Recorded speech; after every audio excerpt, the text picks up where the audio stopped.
The man continued to hear odd sounds beneath the driveway, see what he discovered within. Feeling that his day could not get much worse, he bent down in the driveway and looked beneath his car to assess the damage he had just caused. However, he was going to examine the concrete pavers more closely when he heard a horrible noise that caused his heart to stop. What had he discovered? Welcome to USA Stories channel. Do not forget to subscribe and activate the bell button to receive all new updates. Now let's go to the story. You never know what you're getting into when you purchase a new home. However, Simon Marks, 37, was unable to resist when he saw a property in Luton, England at an extremely low cost. The move has already begun, and the documentation has been swiftly signed. He never asked why its owner wanted to get rid of it so quickly.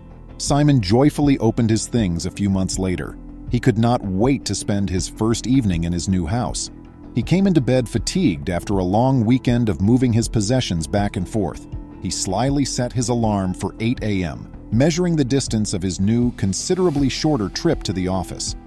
However, he heard an odd sound as he laid there in the dark.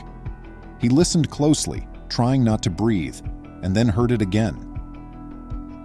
It originated outside. The sound was muffled and dull, like gravel grinding across metal. He stood up in curiosity and peered out the window to look down at the garden. But nothing moved and everything went back to being silent. He shrugged his shoulders and climbed back into bed, little realizing that beneath his new house, something was moving. When Simon threw his black Vauxhall Zafira in reverse the following morning, the vehicle lurched forward rather than backing out of his driveway. He tried again, cursing. Nevertheless, it appeared that the wheel was stuck on something. With a sigh of relief, he revved the engine until the automobile bounced backward. His stomach fell, though, when he got out to saw what had been lodged beneath the front wheel. Simon noticed that there were cracks in the driveway's pavers as he bent over to get a closer look. The driveway then started to give way directly in front of his eyes. With a painful crunch, the pavers shattered, and he scrambled back as the concrete crumbled and dropped into the ground. But when the dust settled, something very unsettling was exposed by the split in the earth. Simon now understood that the old couple who had lived there before had built his house in the 1970s. Clearly, this had not been included in the home blueprints. He rolled onto his tummy and crawled forward, only lifting his weight when he was certain it was safe to do so. He went to get a shovel and started digging after noticing a shimmer in the ground. With ease, the earth gave way, and he quickly noticed a metal fragment protruding from the ground.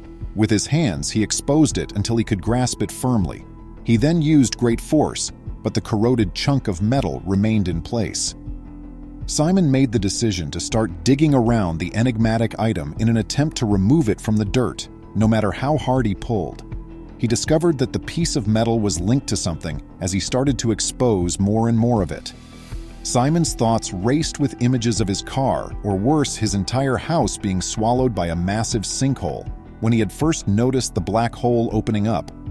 However, upon closer inspection, he realized he was dealing with something considerably more evil when he noticed the glitter of an artificial item beneath. He took out his phone and made a backup call. Gerald, Simon's father, hurried to the site, and the two set to work without any specialist tools or equipment. With extreme caution, they started to chip away at the broken concrete surrounding the metal fragment, exposing a rectangular hole in the earth. There was a rusted ladder that descended into the shadows. They were starting to become nervous now. Why had the driveway been covered up to reveal the concealed passageway? To what end did it lead? To find out, there was only one option. Simon had studied the ancient house well before he bought it. Ordnance studies he knew all too well would not reveal anything about the enigmatic tunnel beneath his driveway. The report said that before the house was constructed, the area was only vacant property. As they started to dig, he felt a chill run down his spine. They removed the compacted mud in buckets after excavating shovel after shovel full of it. Within an hour, the mound of dirt next to them had grown to a height of about 5 feet, which allowed the two of them to down the ladder and begin their investigation. What they discovered would help explain the strange history of the home. Simon experienced an odd sensation as he downed the ladder halfway. He had no desire to continue. How could it not be safe? In order to get a selfie stick, he dashed back to the home. He lowered his phone into the hole, making sure it was securely fastened. He could see that 2 rooms were concealed by the underground corridor on the phone screen. Gerald assumed he instantly understood what they were looking at, but they needed to be certain. Although the site had been utilized for something else long before the mansion was erected there, Simon had paid almost $500,000 for the property in question. The previous owner of the house was an old man, and he had sold it to Simon without disclosing to him what was underground. The previous night, he had heard the noises of the ground finally breaking way beneath the driveway and collapsing into the hidden chamber. Simon and his father ceased their excavation and began independent research. Things rapidly became clear as they looked up the plot number. This piece of property had been vacant before the previous owners of the home, but Gerald immediately brought up the fact that it was strategically located in the town. However, the house's construction phase was much more significant. "My dad saw it and instantly said, 'It's an air raid shelter,'" Simon said. "We Googled it and found there are quite a few in this area." Simon discovered via his investigation that the shelter was constructed during the Second World War. It must have been known to the previous owner, who filled it in when he built the home and added a garden. A man by the name of Sir John Anderson was tasked with preparing the country for war in 1938, Simon informed reporters during World War II. It was his responsibility to devise a plan to shield the people of Britain from the bombs and the attack that he knew was imminent. Thus, he came up with a brilliant scheme to protect civilians. Simple, low-cost subterranean shelters that could be quickly installed in people's backyards were designed and constructed with assistance from Sir John Anderson and his engineering team. Because of their near proximity, British residents might easily seek refuge at any time. Instead of using concrete for the walls of these structures, lightweight, flexible metal was used. There were more than 2 million of these bomb shelters dispersed across the nation. However, Simon's discovery was not one of these. Gerald could tell from the chamber Simon had discovered that it was not an Anderson-designed bomb shelter, and that it had, in fact, been constructed sometime about 1938. Locals were alarmed to see that their little city was suddenly a target shortly after a bomb detonated in the vicinity of Luton. They needed to figure out a more secure method. The people in the town banded together and soon came up with a plan to build a community shelter that would be more resilient against airstrikes. Gerald could tell that this was undoubtedly not an Anderson-style shelter that they had discovered. It was made of concrete and bricks, and it contained at least 2 rooms. Simon and Gerald found several strange objects as they explored the shelter further. Simon and Gerald discovered a newspaper clipping in one of the rooms. The Herald newspaper was published during World War II. Among its headlines was, "Luton Airport, Is This the End?" And other pieces described the day-to-day activities of the nation devastated by the conflict. An uncommon window into British life during the war was provided by this relic. It wasn't the only artifact they discovered either. Additionally, Simon and Gerald discovered proof that the bomb shelter had previously been supplied with food and drink to keep the occupants alive.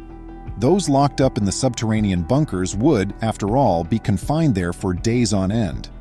Simon subsequently said to reporters, "It's incredible to think it's all been made by hand." The subterranean shelter's concrete walls were fortified with brick and mortar, forming an additional barrier that shielded it from aerial attacks.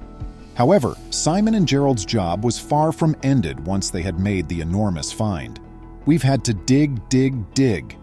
There are just 5 feet left to go till it's completed, as we are already 5 feet down. There's so much trash to get rid of, I guess we're going to have to bring in a skip," Simon said. The two then came upon something else. A wall had been sealed with bricks. "We don't know, but I'm 90% positive we won't locate any more rooms. When the home was erected, they could have bricked up a wall to create room for the foundations," Simon told reporters. "If that's the case, we'll just have to leave it," he stated. But the finding didn't take long to become widely known. News reporters and neighbors started to pour into Simon and his father's front driveway as they dug farther, eager to see the incredible and momentous find. However, Simon found the attention he was getting to be of little concern. His worries were elsewhere. For fame, he did not dig up his driveway for hours on end. Though not for fame, Simon believed that sharing his discoveries with the world was crucial. owes the rich history of the nation something. He wanted for this historical moment to live on. He desired that the air raid shelter be kept intact for next generations. When the shelter is fully emptied, what does he intend to do? Simon intends to maintain and repair the shelter with his father. They anticipate it being recognized as a significant historical landmark. They think that even if the conflict is long gone, that era of history shouldn't be ignored or forgotten. It is their goal that when future generations visit the shelter, they will be able to see a significant portion of history. Please remember to subscribe to our channel, give us a thumbs up, and turn on the notification bell so you won't miss any of our videos. If you enjoyed the tale, the next video that plays on your screen will probably move you too.